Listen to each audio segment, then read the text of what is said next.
Hello, adventurers. My name's Tyler. And I'm Richard. On today's episode, we're jumping into the void and going over Daggerheart's transformations and latest Ancestry and community cards. Welcome to True Strike.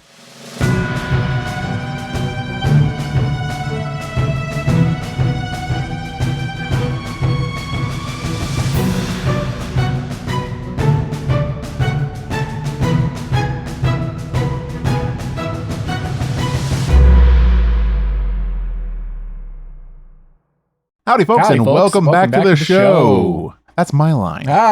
You stay away from my lines. You try and stop me. I'm going to do the intro next week then. Oh, I bet.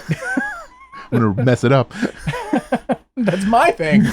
So, we are jumping into the void feet first. Ooh, monk throwback. Yes. We're going to be talking about some of the new stuff in Daggerheart's playtest materials. Not the monks. Not the monks. Not yet. Not yet. We're going to talk about those in a week or two, but we're talking about transformation cards and ancestry and community cards. Yes, I surface level know about some of this stuff. Otherwise, in typical fashion, Richard has read through all of this in advance, and I have not. He says all of this like it's a whole lot of stuff. It's not that many. Well, I wouldn't know. I haven't read through all of it. It's not that many. But yeah, so we're going to go over transformation cards first. So we're going to talk about these. The most interesting thing about transformation cards, which you have not read them completely, you probably read surface level a little bit, right? Is that some of these are terrifying. Yeah. I have not gotten that far, but I'm excited about that. They are bad. Yeah. Like these are, so when we first looked at these, I say bad as in like they're not bad as in they're not usable. No, there is a positive and then there's a negative, and the negatives are negatives. Good. Like these are not like I don't know. I get how to put it. Like, so in the last game we played in Dungeons & Dragons, we were playing Curse of Strahd, and we had a character that really wanted to be a werewolf. Yeah. And this one, werewolf is probably pretty decent. It's not bad, but it's definitely not great. There are some really big negatives as opposed to being a werewolf in Dungeons and Dragons. There's not a whole lot of negatives that go along with it, at least not in the way that this goes. Same thing with some of these other ones, like Reanimated. We'll get there. Is like bad. Like Reanimated is really so cool. Excited. You get some really cool stuff, but man, does it have some negatives. Yeah. I know of the transformations. I know that there's a cost. There's a negative to everything. Yeah. I do not know specifics. Yeah. Now, one thing to point off right off the jump, we are recording this on August 20th, Yes. 2025. If any of this stuff changes Yeah. between now and when you guys are listening to this episode, sorry. Yeah. We will talk about that. We'll talk about it, and we'll talk about the update, and then maybe over-promising here, but maybe we can make a little note in the comments that was like, "Hey, this has been updated." Yeah, Richard will do that, and we'll make that show. He made the promise. Just know that he'll pin the comment. Yeah. We'll see. So yeah, let's just jump kind of right in. So with transformations, the very first thing is a blurb at the bottom. And this is just to kind of reiterate something that I already said there, which is how to use these cards. And basically, this blurb, what it tells you is that for all these transformations, there are mechanical benefits and mechanical drawbacks, and that you basically add these cards as your characters come across them. So this would get added to your vault, your domains, your ancestors. It doesn't count towards the total. So you can just add these in. It doesn't change anything other than adding these new abilities and or drawbacks to your character. The most important thing in here is talking with your PCs as a game master before introducing these cards. Yeah. Because these cards are, like I said, pretty bad. In some cases, they can be detrimental. They can be very detrimental to your PC's enjoyment of the narrative and the game, and could be very detrimental to the livelihood of your PC's characters in general. Because some of these could result in the just death of your character outright. So this is definitely something you want to talk about your players before you introduce them, to make sure that everybody's okay with having these pretty harsh negatives in some cases. I think there's only 2 of these that don't have like a really big negative tie to them. And the others are like pretty serious. Yeah. Now it does mention that you can start the game with it. Yes. But, make sure that's a discussion you have, player and GM, like for sure, this is what you want to do when you start the game. Yes. Yep. So yeah, let's just jump right in, and we'll start with the very first one, the vampire. The vampire. The vampire. How I don't know the word I'm looking for. We just finished Strahd. Yeah, just finished Strahd, so it's very relevant. Yeah, that's very relevant. That's something. So vampires. I'm just gonna say vampires. Take a shot every time he says jump or vampire. Vampires are undead, fanged creatures that drink blood of the living. Ooh, so their first ability is fangs. So make a strength roll to bite a target within melee range, dealing D8 physical damage using your proficiency. So this is pretty cool. So it is just straight up, if you're in melee range, you can bite somebody and deal a D8 with proficiency. So as your proficiency scales, so does your D8. So you're doing more and more damage. It's interesting here specifically with Daggerheart, because we know established when it says, you're in the bold and it says D8, D12, D4, that it means proficiency dice of that many. Yes. It's interesting here that it does specify proficiency. Yes, using but I'm being very nitpicky. Using proficiency. Yeah. I don't mind an over explanation, especially when it's fine. 4 more words, but it's funny that it's established to us that we know what this means, but they're going out of the way for this. Going out of the way. Yeah. All right. Feed, though. So feed, we're on to their negative. So feed. On a successful fangs attack against a living creature, you mark a stress to feed. You can mark a stress to feed. So you don't have to, but you can mark a stress to feed. Place a number of tokens on this card equal to the number of hit points your target marks. Okay. You can hold up to 5 tokens at a time. You spend a token before an action roll to make your fear die a D20 instead of a D12. Whoa. So you're right off the jump increasing your success rate, but at a cost. Of course. Because it's fear, right? You're almost guaranteed to roll with fear at that point. When you take a long rest, remove a token, right? Okay. If there are no tokens on this card, all of your action and reaction rolls are made with disadvantage. So this is the way to weaken you as a vampire without just making you die in sunlight. You have to feed. Right. You are basically required to feed and make sure to keep a number of tokens on here based on how long you're basically up and moving around. Because you have to think every time that you rest, you're taking away one of these tokens. Long rest specifically. Yeah, long rest specifically. So, you're going to have to feed pretty much on a daily, air quotes, basis, right? Unless you're feeding heavily, right? So if you're doing a lot of damage and you're taking a lot of those, you're banking a lot of feed tokens, you can probably go a little bit longer without having to do so. Interesting. But it is interesting how they basically kind of hammer home that idea where, if you're going to use these mechanics, to make your rolls succeed with fear, you're going to have to kind of regulate your feeding schedule. This is already, I know we're at the first card. This is such a cool one to build into your character from creation. Yes, from creation. Especially if you are that kind of character that I was turned against my will. I haven't always been this way. I am not a bad person. I don't want to feed. And yet I must. Yeah. You've got to feed. And it's an interesting one because I like the idea that they just don't make it where okay, well, the negative is you can't go out in sunlight. Right. The game halts die for everyone else. And just making the game halt, right? So that's not even listed. No, it's not. And if you wanted to bake that into your character, obviously feel free. Sure. To do whatever weaknesses you want to do being, a vampire.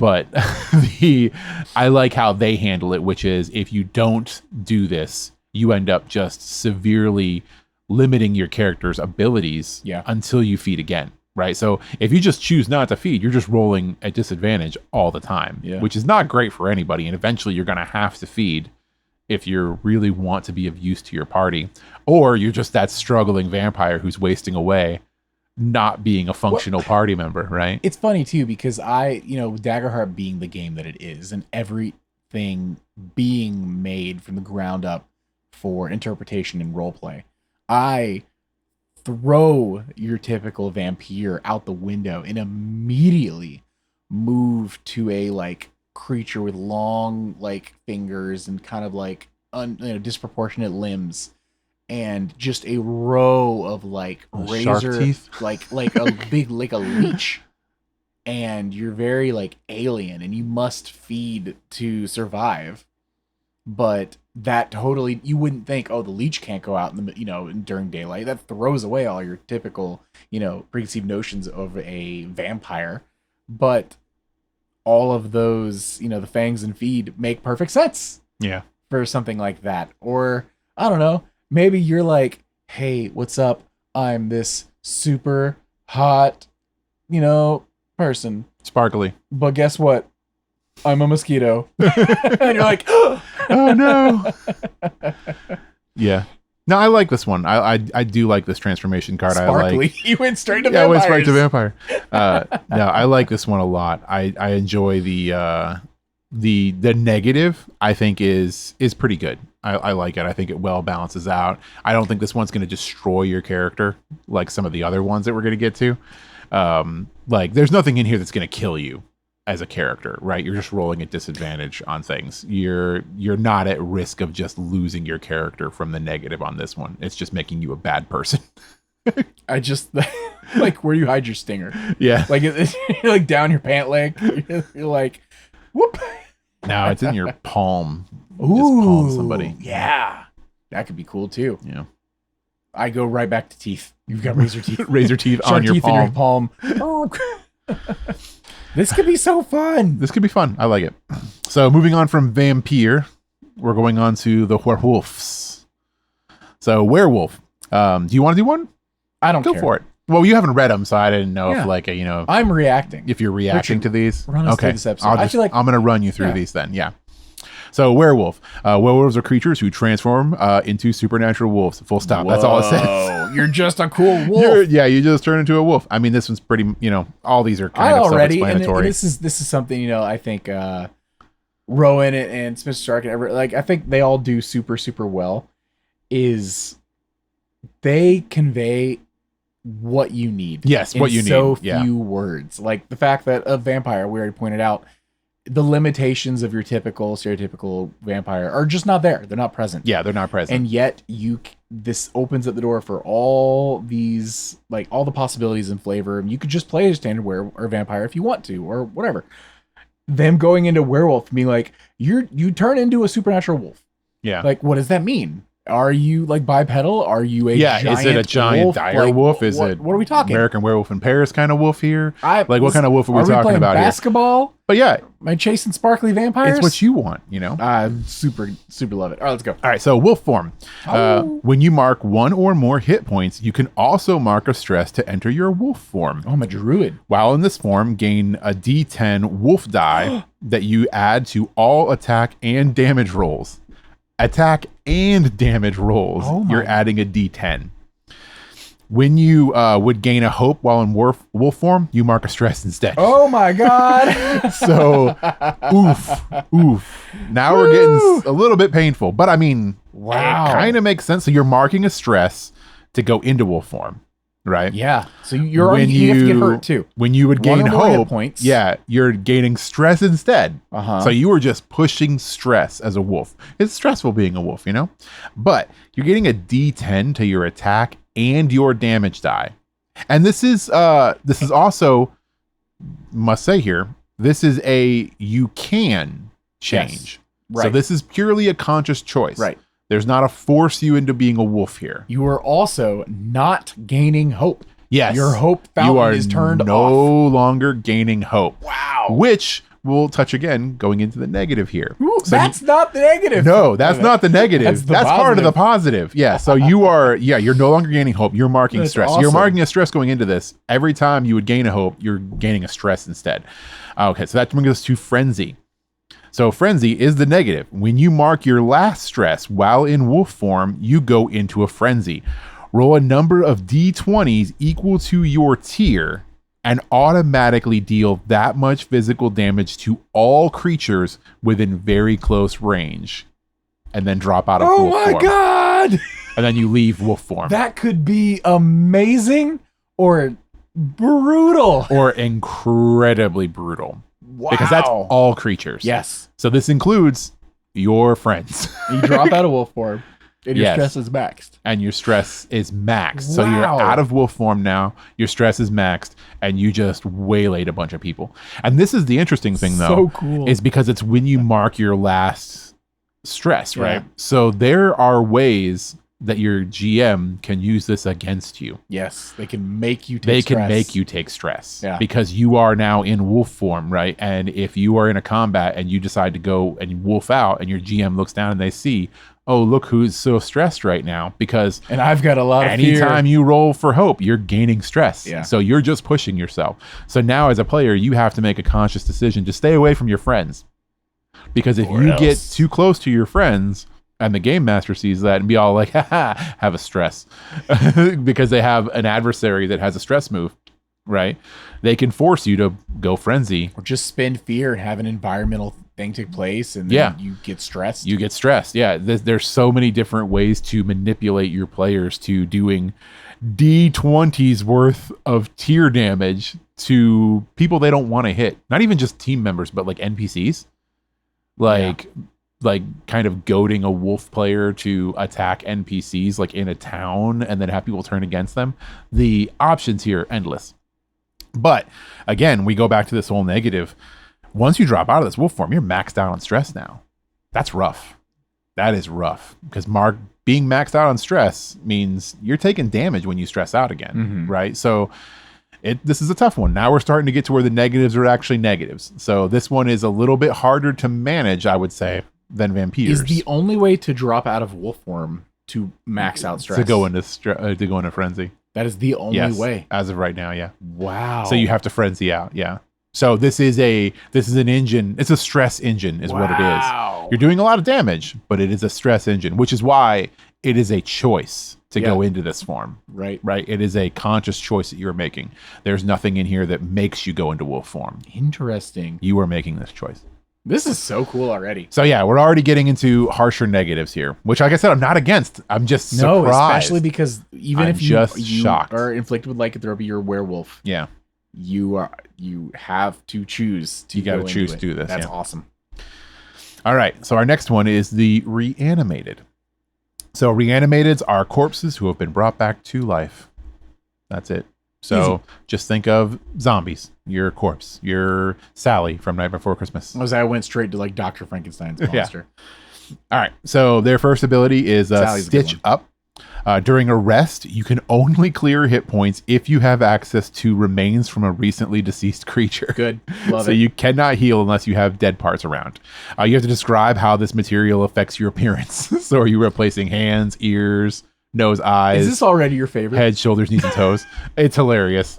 I love this. We actually, in our Monster of the Week game that we played at Gen Con, played with a character that was kind of this. This is what she was doing. She was like using parts to like stitch herself together, which was fun.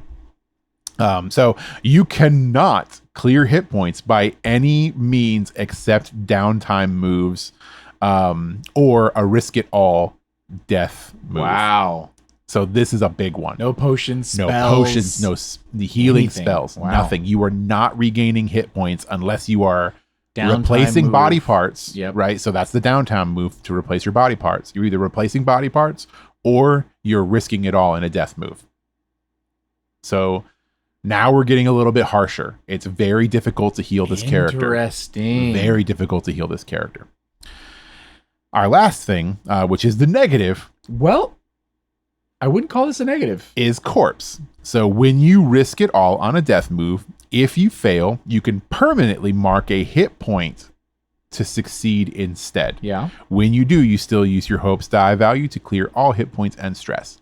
I would call that a negative. So I think the negative is not healing. negative.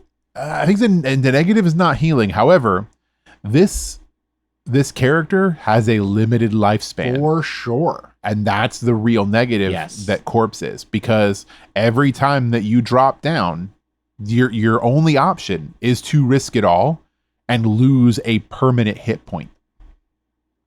So this character, as long as you don't have to risk it all though, unless you're not dying. This is when you risk it all on a death move. Yes, you could just go succeed, down, but it's like you have a finite life here, for sure, right? Whereas the other ones don't. But at least if you're, I mean, it does feel like there's a ticking time bomb. Yes, for sure. Which I actually like. Yeah, but you could be such a clutch character if in the fight you go down, and that's fine because you're gonna risk it all, and even if you fail, you're coming back up. Yeah. You're such a hard PC to keep down. Yes. Because in Risk It All, 50% and higher because of crits that you win, you come back anyway. Yeah. So it's an interesting thing though, is because like you say you don't have to risk it all, but it almost feels like you benefit more from doing it. 100%. Because if you drop down, yeah, right, it's not like a healer can just heal you and get you back up, right, and you're back in the fray. You gotta wait till you're at camp long resting. You have to wait exactly until the encounter's over, and then even after the encounter is over, right, if you don't rest, if you don't get your downtime move to try and assemble yourself again, you're running at a serious disadvantage because you're nothing until then, because you can't drink a potion, you can't take a heal.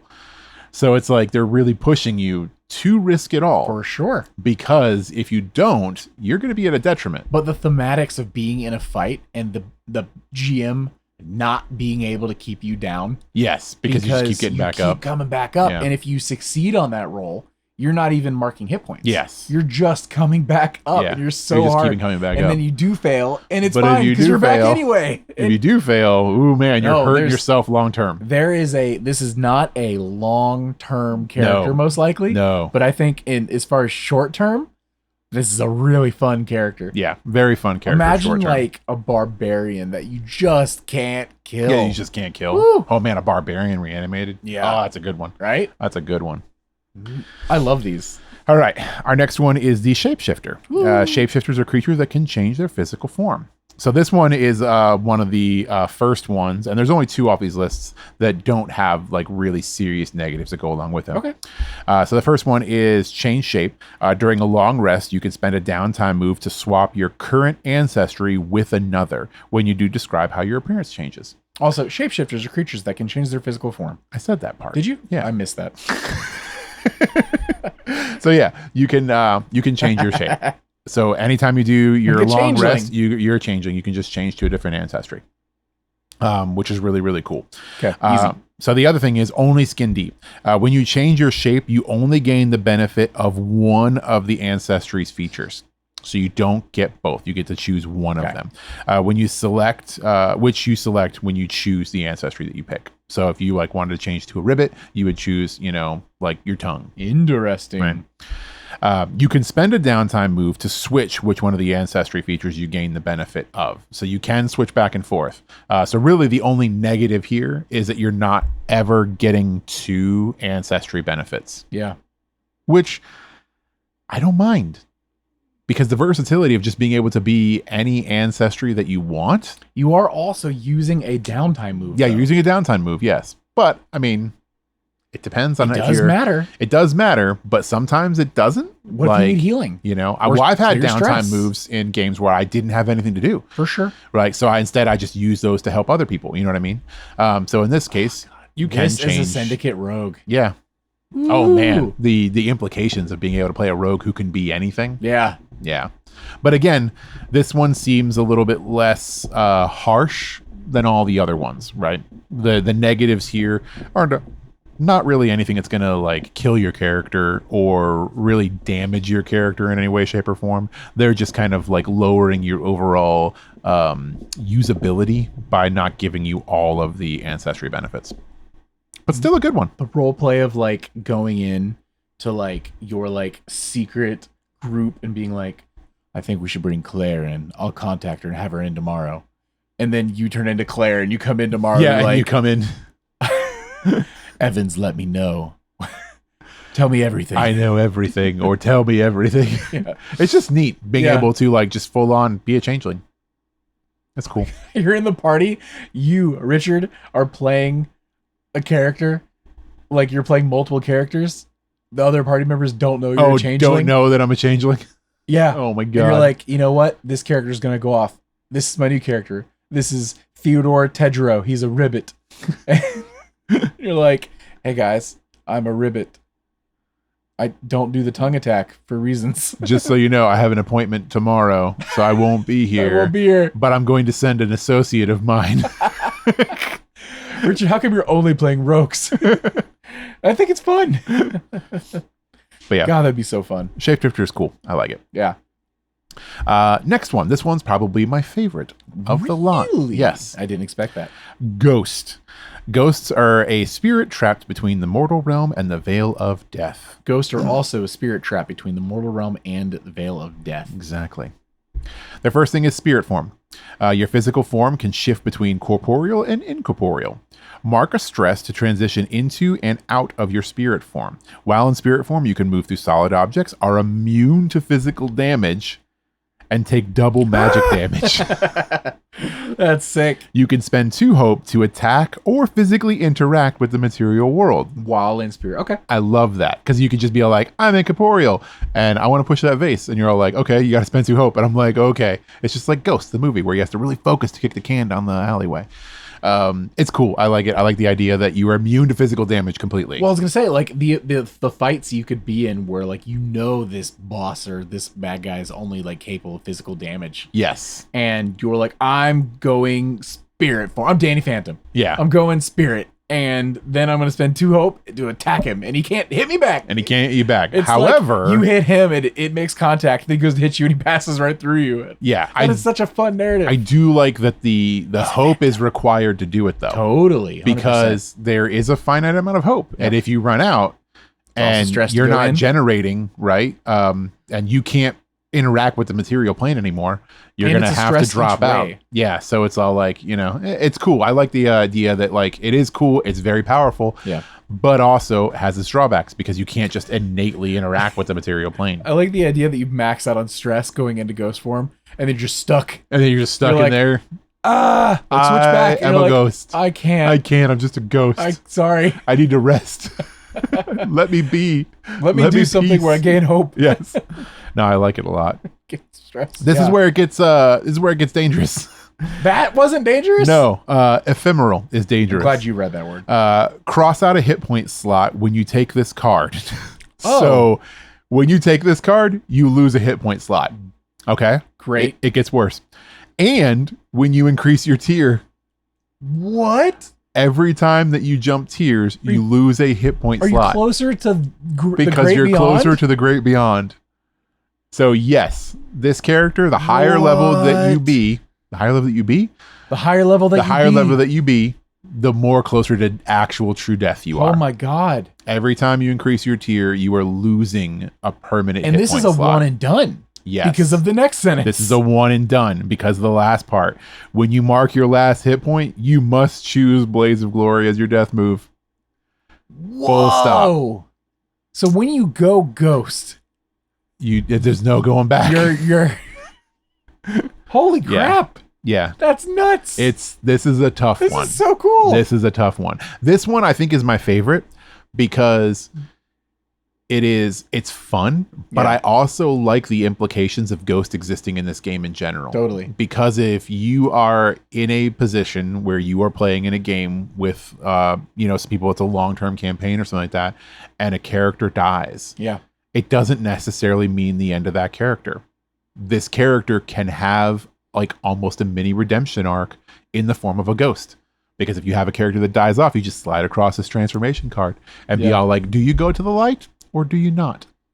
And if you don't, here's this card. If you do, roll up a new character, right? Yeah. Just that's fine. This character's dead. And if you're okay with this character being gone, this character's gone. But if you're not okay with being gone, if you're not okay with sunsetting this character just yet, there is an option. And it's when you increase your tier that you mark off the hit points. So if you're already higher tier, yes. If you're already higher tier, you're going to have a little bit more longevity there. But I do love like I said, I love the idea of being able to use this card for a character that has just recently passed in your game. And I like the option there. Super cool. And that's what makes this one my favorite out of all of them. It's a really fun just because it's so unique in the way that it works. And it is more finite than all the rest. And it's just a fun way to keep a character going, It's just cool. I love it. The last one we have is the demigod. Demigods are creatures whose veins flow with the blood of gods. Woo! Yeah. The first one is Ichor of the Gods. Your advantage die is always a D10 instead of a D6. Just straight up. Straight up. Straight up. Very simple. Wow. Your advantage die is just a D10. You are blessed. That's good. And the last one is the weight of divinity, a negative, but not a super negative. I mean, it's pretty negative. When you roll with a fear, you must mark a stress or give the DM an additional fear. Huh. So it's not too bad. Hey, it's pretty bad. It's pretty bad. Because I mean, failure with fear. Yes. So it's not all so rolls it's not with fear. not all rolls of fear. It's Okay. a failure with a fear. And if you're trying to push having advantage when you do things, you'll have a D10. Yeah. Okay. So it's not horrible. It's not But it's horrible. gonna happen. It's doable. It just makes your GM a fear factory again, which is or fine. you're just always stressed out. Which is fine. Like I said, this one is probably this and Changeling. So Demigod and Shapeshifter are the two that are probably the lowest impact transformation cards on the game. You don't have to even. I guess you don't have to, but you're going to, and it's going to 100%. hurt. It's going to hurt a lot. But you don't have to. You don't have to. But I think that Shape Changer and Demigod are the two probably like least impactful ones, and could be the easiest to implement into a game and not break your characters. Whereas you put any one of these other ones on your characters, you're going to change party dynamics. Werewolf's fun though, and you're going to change people you dynamics. could be a werewolf for like 6 months of like out of game time. Oh yeah. And then all of a sudden things are going really bad and you wolf out and everyone's like, what? Well, see, that's the thing is that like these are very kind of like loose, right? Because I'll tell you right now that if you get lycanthropy in a game of mine, if you don't transform into a werewolf, I'm going to make you transform into a werewolf. We are going to put a MacGuffin into place that is going to force this transformation upon you. You know what I mean? I know it's in there. You get to make this choice, but it's loose for a reason because you can add your own mythos to this. If you want it to be full moons, put full moons in there. Sure. If you want it to be rage based, then it's going to be rage based. You know, like there's ways that you can skin these and make them work to where, you know, it has a little bit more implication, a little bit more oomph to it, I think. Because you better believe I'm going to make you turn into a werewolf. I was like, it's depending on the story, man. If I had a player who's waiting for the moment, I would hold off. But once they did it once, gloves are off. Yeah, gloves are off. So yeah, do you have a favorite of these? You know mine. Mine's Ghost. Mine is Ghost. What's your favorite? My favorite, Ghost being a close second. I think my favorite is Reanimated. Reanimated. Nice. Yeah. For a very similar reason of Ghost. Like you're on the way out the door, one way or another. But the implications of just having that tank of a character that even through failure is still coming back at you. Yeah. Until they can no longer. Until they're just pieces of their former self. Yep. No, I get it. Body of Theseus. Overall, I like all of them. I really like these. I think they're fun. Be a good name for your character. What? Oh, Theseus. Yeah. I like that. Yeah, I think these are really cool, and I'm excited to see if we get any more that are like this theming, right? Exciting. This like horror kind of theme. We need snake people. Snake people? Mummies. That'd be fun. Yeah. There's so many ways it could go with this. So many different ways. More transformations. Yes, please, more transformations. I like it. Like I said, I was shocked at how negative some of these were. I did not expect that going in. Well, you know, we normally, especially during, you know, previous betas and stuff like that, you know, we've picked apart things pretty regularly and like, you know, come up with suggestions, stuff like that. Is there anything you would change? Oh, no notes. I was going to say, I have no notes. Of all of these, I mean, I'm sure we're not game testers, we're not game designers, whatever. Mm-hmm. Like, I'm sure there could be improvements. Yeah. Wording, dice, who knows, whatever. Off the jump, I like them as they are. They sound great. I like them as they are. Maybe we'll, you know, throw them into our play now that we finish Straw and stuff, and we'll come up with issues or something. But for now, they're sounding really I'm good. using Ghost as soon as somebody dies. They're getting an option. They're sounding really as long good. as it's a supernatural campaign that can allow for it, I think Ghost is definitely going to be seeing use. All right, so let's move on from transformation cards. Right now, we're going to talk about some Ancestries and community cards. All right. So we've got 6 new Ancestries. We have 6 new community cards we're going to go over. Perfectly balanced. Perfectly balanced. So the first ancestry we have is the Earthkin. You'll notice something about these first 4. They're all very elemental based. Earthkin are descended from the Earth Elementals. They are humanoids whose bodies are a combination of flesh and earth. Gross. Gross? What do you mean gross? My whole character was stone skin the last campaign for a long time. You were always icky. And yeah, but imagine if I came into work tomorrow and I had like rocks protruding out of my skin. So if you were the thing, And I was like, it'd be fine. no, it's both. It's there's just like welts of like it looks like I was impaled with a bunch of stones. And I'm like, hey man. And you're like, Nah, I still accept you. I don't believe you. So the first thing we have is Stone Skin, which is what you're gonna look like tomorrow. You gain a +1 bonus to your armor score and damage thresholds. Hey. Straightforward.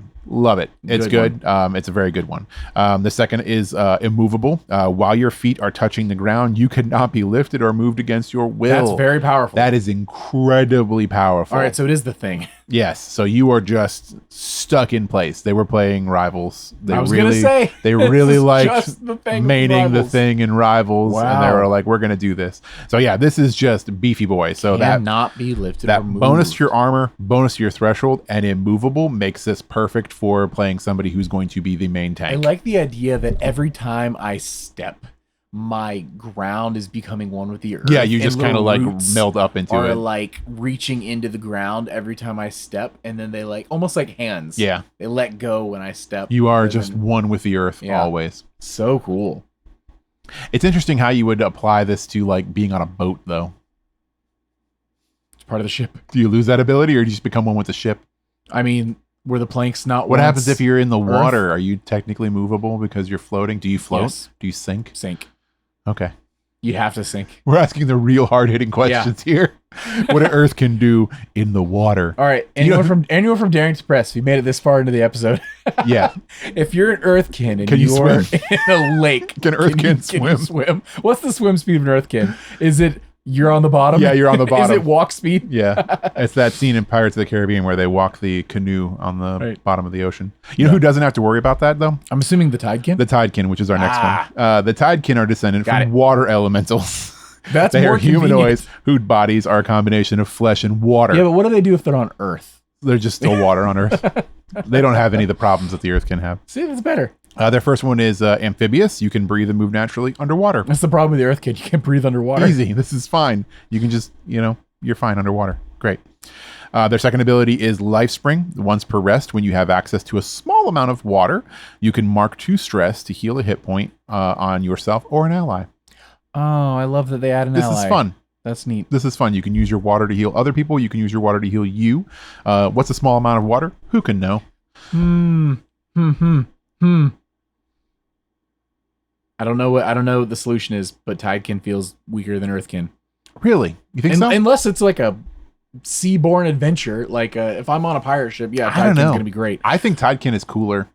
But all right, well, look at amphibious versus stone skin. Well, yeah, I know amphibious. One mechanically speaking, incredibly situational. But yes, but and the other one it. gives you a bonus always. I will always pick somebody who can breathe underwater or move naturally in water. But if it's a desert campaign, you've got nothing. I love it. I love it. No, I think it's great for theming because you'd be like constantly looking for water. Well, I was going to say, this is what you would do, though, right? This is Richard running a game. That's true. You're running your desert game or whatever, and I'm like, I want to play a Tidekin, except I want to breathe sand. And you'd be like, bet, let's go. The sand is the ocean. Yeah, so objectively, really cool. Objectively, not as powerful as the Earthkin. All right, Emberkin, though. We're going to get these fire people. We're getting to fires. So Emberkin are descended from fire elementals. They are humanoids whose bodies are a combination of flesh and fire. Are you noticing a theme here? It's Avatar. In the descriptions, they're word for word the exact same things. So fireproof. You're immune to damage from magical or mundane flame. Oh, so you're just immune to all fire. See, already Straight better up than immunity. just breathing underwater. So all fire. You can breathe under fire here. If you wanted to. I like it. Their second Imagine one. if Sonic the Hedgehog could do that. I mean, I just want to be a firefighter. So much easier. In whatever world this is. Why fight fire? You are fire. No, because you can just go and save people. Have you started watching Fire Force yet? Yes. And? I've only watched 1 episode. I hate you. It's weird. Of course it's weird. Why are his teeth so They're sharp? fighting fire with fire. Why is he an animal, though? He's a vampire. It's weird. You know if you got past episode 1. I didn't. I just know He's that got a big smile. everybody is weird looking. He's just a happy guy. They're all right. creepy happy. When he's nervous, he smiles. Maybe he's an Emberkin. I don't know. He's absolutely an Ember King. So does he have this ability? Ignition. Yes, Mark a stress 100%. to wreath your primary weapon in flame until the end of the scene. His primary weapon's his feet. While ablaze, it gives off a bright light and grants 1d6 bonus to damage rolls against target within melee range. That's fun. So that's fun. You're just like lighting Until the end of the scene. all of your weapons on fire. I like this. You'll be doing this every scene. Yes, pretty much. Yeah. Yeah, I mean, why not? Why wouldn't you? You're going to want. Well, because maybe you don't have the stress to fuel it. Sure, I guess technically, but it doesn't like it doesn't go unablaze if you like drop it or get hit. Yeah, I'd be popping this all the time. It just really reminds me of the guy from and it's Game not a of bonus Thrones. to hit. It's just the bonus to damage, which makes it's reasonable. And it's not huge. No, 1d6 bonus to damage. It's reasonable amounts of damage, and the whole being immune to fire is really cool. Something else is interesting. Because of Daggerheart having physical and magic damage, you would think maybe this would lean magic specifically. Yeah. But in the sense of balance, they don't define that. It's just whatever damage your weapon does. Yes, whatever damage your weapon is innately doing on its own. As long as it's melee. Yeah. It's physical fire. It's fire or melee. magic fire, depending on your weapon. Yep. Interesting. All right, our next one is the Skykin. Skykin are descendant from air elementals. They are humanoids whose bodies are a combination of flesh and air. Again, same description. First ability, Gale Force. This one is amazing. Mark a stress to conjure a gust of wind that carries you or an ally up to very far range. Okay. Additionally, you can always control the speed at which you fall. It's real. So this good. is amazingly cool. This is good in and out of combat. Yeah, just being able to like slow fall all the time, and that whole like being able to like gust. This is just step of the wind. Like Skykin Monk, So much better. Is oh my god, amazing. Right, you're everywhere. Yeah, you're just gonna be everywhere. You're gonna be able to like legitimately step of the wind. You're like gusting your stuff across the map. You are very the wind. very cool. Their second ability is Eye of the Storm. I almost feel like that should be like 2 stress or something. Unless they, for that. Daggerheart's always about the power. Yeah. Like you want the players to feel powerful. You want them to feel powerful. That's a really cool one. The next one is Eye of the Storm. Spend 2 hope to grant a +1 bonus to either you or an ally's evasion until you take severe damage or use Eye of the Storm again. Wow. That's really That's good. so good. That's just an evasion buff until you hit severe, which might not be for the entire scene, right? Yeah. Again, this kind of leans more into your the monk is like, your monk's going to be it's really leaning cool. more into a monk for me because like you're Super high hard to evasion. hit, flying across the battlefield, Woo. slow falling all over the place. You're just an air elemental. It's It's super cool. I like it a lot. Our next one we have is the Aetheris. Aetheris are humanoids who possess radiant auras and glowing eyes. They are the descendants of celestials from the hollows above. So this is our opposite love to the it. Infernus. Yeah. Their ability is Hallowed Aura. Once per rest, when an ally within close range rolls fear, you can make it roll with hope instead. That's a good one. That one is very fun. Per rest. I like that a lot. Short rest, long rest, whatever. Yep.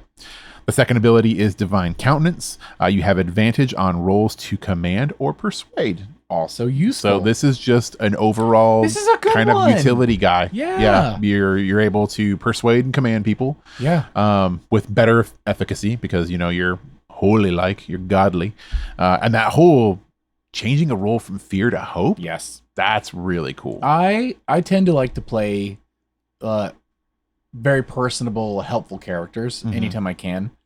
This is like, I'm not power creeping. I'm not trying to like jump from map to map. I'm not trying to boof up my AC or whatever. Boof. I'm not trying to buff or anything like that. But like, I'm trying to breathe underwater. Yeah, no, that's great. But the advantage on, commanding, persuading, great, that's fun. Yeah, that's fun.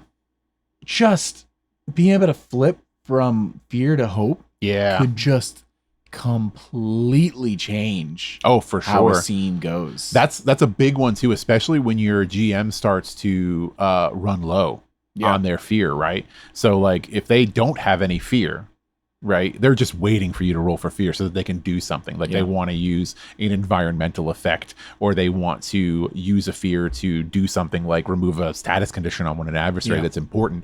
They're waiting on that fear, and to deny them that just to be all like, no, we're gonna make that with hope. Yeah. Because we're not gonna let you go right now, and also we're not giving you that fear to fuel anything. That's really fun. We're just going to keep that. We're gonna keep that on our side of the table. Yeah. I like it. It's cool. Finally, Richard. Finally, we are our last one, which, shocker, is not an element, nor is it something from the Hollows Above. This is the Gnome. A Gnome. I actually played a Gnome named Gnorm in a D&D campaign once. He was 17. He was a wizard. So gnomes are small humanoids, most easily recognized by their dense musculature, long arms, and large facial features. So it's just a little gnome. Just a little guy. Just a little guy. Their abilities are nimble fingers. When you make a finesse roll, you can spend 2 hope to reroll your hope die. Useful? I don't like it.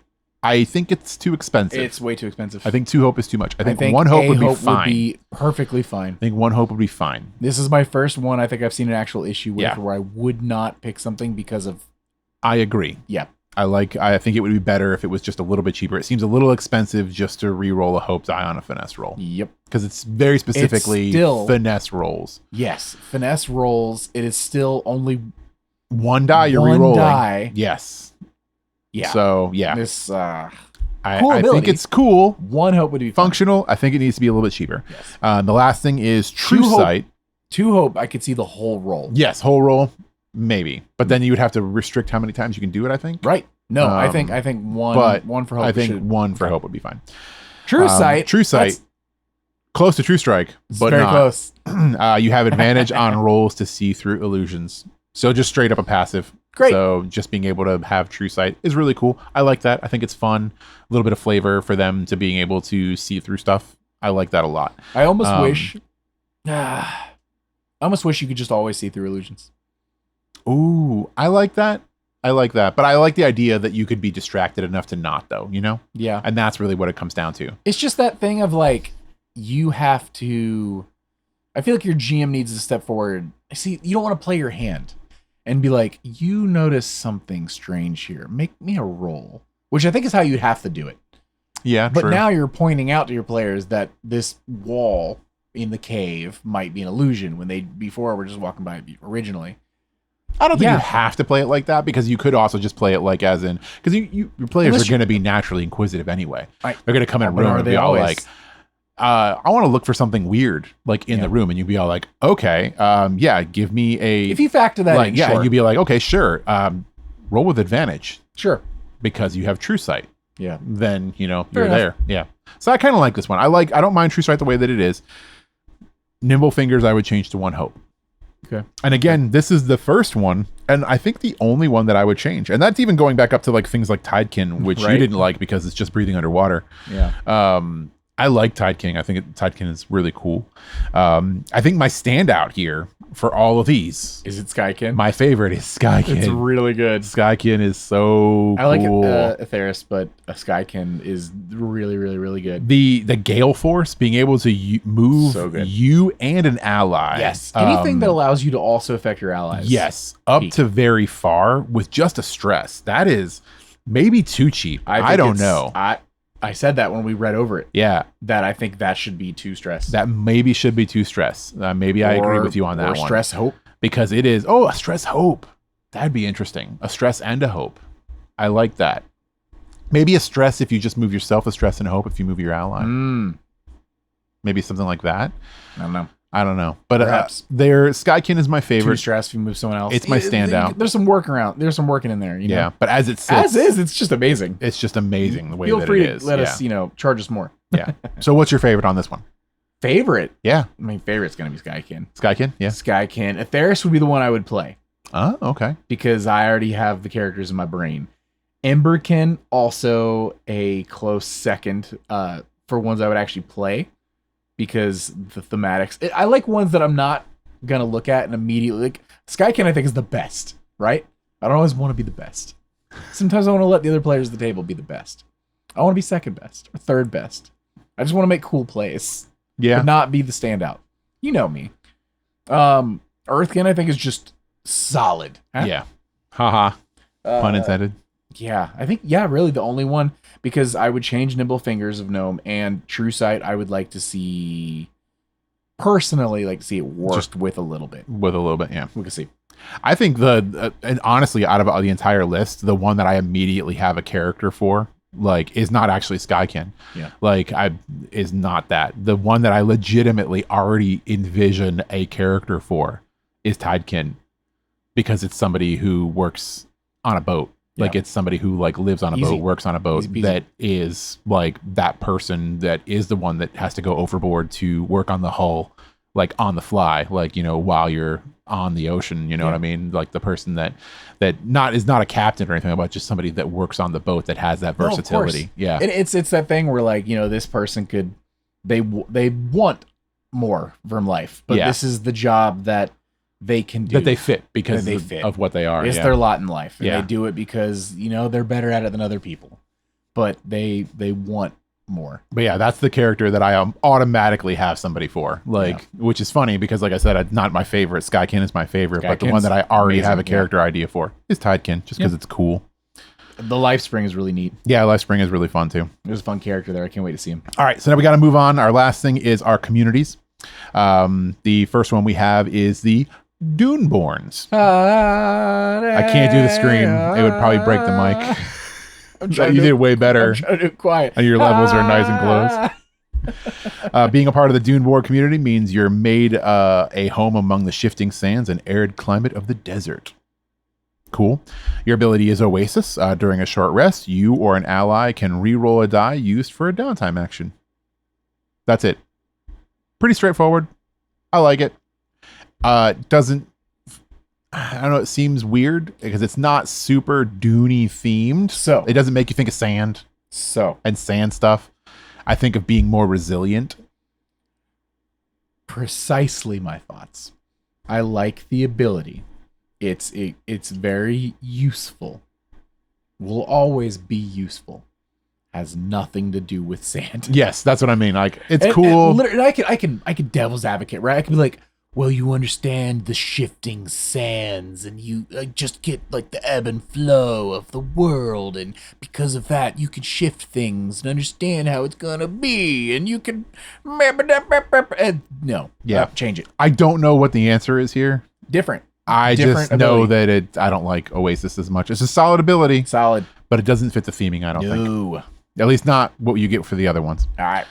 The next one we have is the Freeborn. Being a part of a Freeborn community means you're from a collective that lived under a tyrannical rule and is now liberated. I like that. Your ability is Unbound. Once per session, you can make an action roll with fear. You can change it to a roll with hope instead. Easy. So pretty straight up.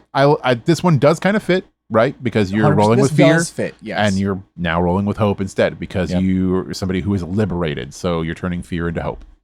Cool. I get it. Next one is Frostborn. Being a part of the Frostborn community means you come from a place of snow and ice. Your ability is Hardy. Once per rest, you can help an ally traverse difficult terrain without spending a hope.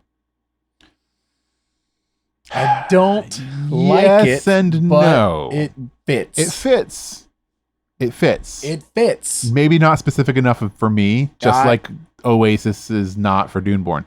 Kind of the same situation. I want something more ice. leaning into ice. Yes. I want something like cold resistance. Yes. I want this to be colder. Yes. I want it to be colder. I want this ability to be colder.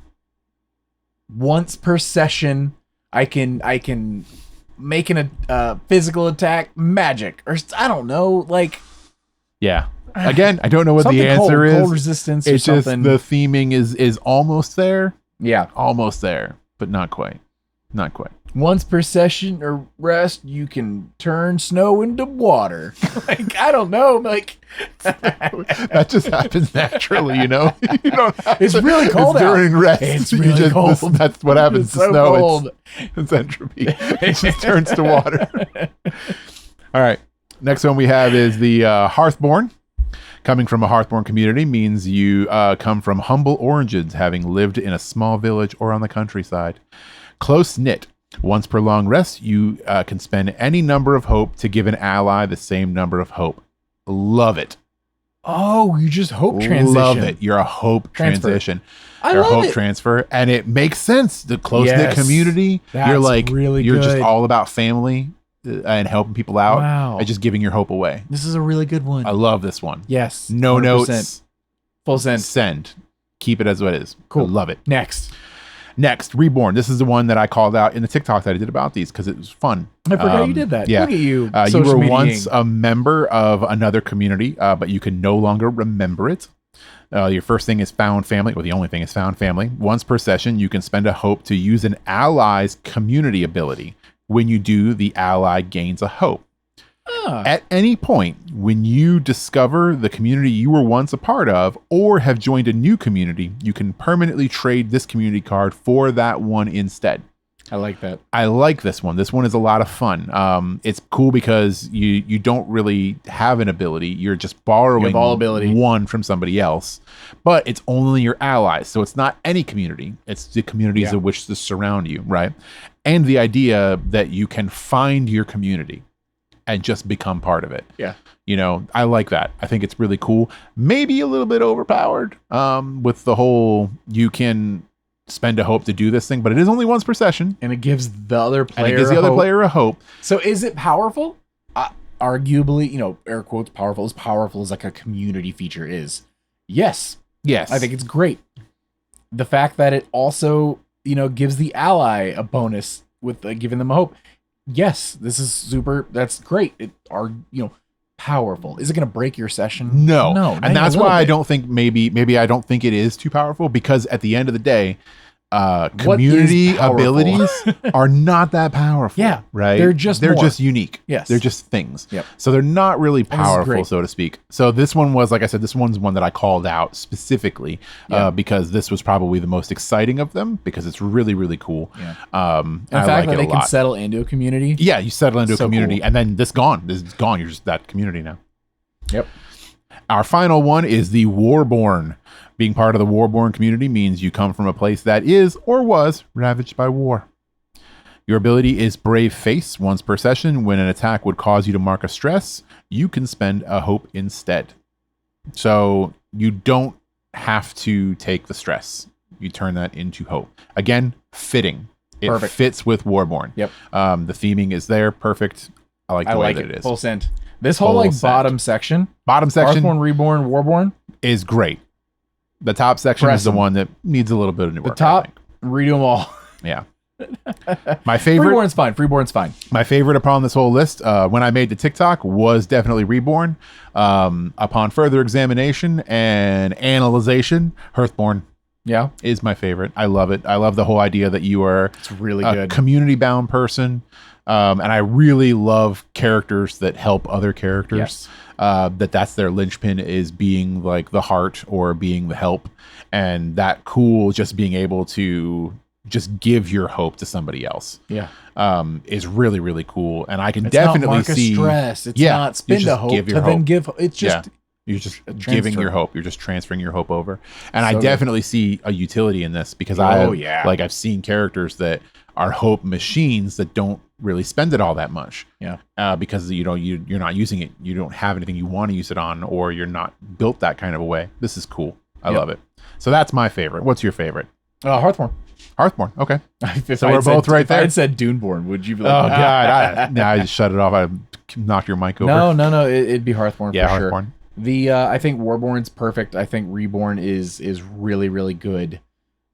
Freeborn's totally. It makes absolute sense. Frostborn and Doomborn need to be different, and Hearthborn's just that's the one I would do. That's my favorite for sure. Yeah, I like that one. That one's really, really cool. So yeah, I don't know what the answer is for the other ones. And they're not bad, It's funny that they both have the same issue. you know. Yeah, And exactly. polar opposites of temperature. Yes, Dune But- and Frost. They're not bad things. Neither one of No, those are both objectively are bad useful. abilities. They're both useful. But It just every other community, right, including the real ones that are in the Yes. game, non-playtest materials, and even these ones, every other community has more of a link in to their community than these. yeah, I think the abilities themselves are fine. But at that point, if you can't come up with, and like I said, we do not know the answer right now. Maybe we Yes. sit down and we think about it, maybe we'll come up with something. But off the jump right here, first reading through this, maybe if you can't come up with a good tie for the sand or for the frost, maybe come up with a community that matches the ability. Yeah. Maybe work backwards. Maybe work backwards from it. Yeah. Yeah, I mean, maybe you're like, oh, I don't have something sand or frost themed, but maybe Oasis matches something else. The word Oasis does mean something in Duneborn's name, but the ability just, I don't know. It's not doing it for me. Like I said, I don't know what the answer is. I just don't feel like it has the same link as the others. We would like more thematics, I'd like more all the theming. other ones do. Yeah, everything else is just great. Yeah. And Hearthborn is just chef's kiss. Very good. Love it. All over. The Void's great so far. The Void is great. Like these new Ancestries, super duper cool. Yep. The transformation cards, did not expect these at all. Yeah, Like we're looking at Void 1.5. Left field. Yeah. Like the stuff in here, I just did not expect good. this at all. And like I really didn't expect them to be as negative as they are for the players, which I love that. Like I said, I want to reiterate that when I say that they're bad good. They're so bad they're good. Mm-hmm. I like it. But yeah, this is very exciting. I do like what I see here, and I like what it shows for the future, right? Their ideas and where their head's at for like adding stuff in. And it is cool to see something that's like so the elementals, that was kind of like a given, right? Sure. Gnomes, completely unrelated to all the elemental stuff. Really just had cool. to get them in there. Just got to get gnomes in there, and they're in there now. So what's the next step? What else are we going to see? That's what makes me excited about this. I'm very excited. I like what I see here, and it makes me excited for what else we could possibly get from this. Yep. So yeah, if this is something you're into, obviously, you can check all this stuff out going on daggerheart.com, going to the Void. It's all up there for free. It's all playtest, of course. Getting their surveys, let them know what you think about them. If you just like listening to us talk about it and don't like reading it yourselves, we will be going through the Void over the next couple of weeks. Yes. I believe next week we're going to try to tackle the Witch and the Assassin. And the week after that, we're going to be hitting the Warlock and the Brawler. Their subclasses for each, of course, gone through and everything. So yeah, look forward to those. We will be going over those relatively soon. Like I said, week and the week after that. And if any changes happen between now and then, sorry, Richard's going to pin a comment, talk about some changes, but yes. Maybe he won't, and we won't have to actually do that. But yeah, I will. Maybe he'll do it if he has to. But yeah, guys, if you're on the podcatchers like Spotify or Apple Podcasting, those places, 5 stars is super duper appreciated. YouTube, a like and subscribe is really, really nice of you, and thank you so much for that. Those 2 lanterns back there, if you were a video listener, they're there if you're an audio listener too, but you just have to imagine them. You have to imagine they're there. Your positive affirmations and comments help keep those 2 things lit. And for now, everybody, I've been Tyler. And I've been Richard. And we've been True Strike. See ya. Go Doomborns. Hey, Adventures. Thanks again for joining us today. Please be sure to give us a follow on your favorite podcasting platforms and YouTube. If there's any questions you'd like to write into the show, you can hit us up on Threads, Blue Sky, or Instagram. New episodes released every Tuesday at 2 p.m. Eastern. Thank you for listening to True Strike.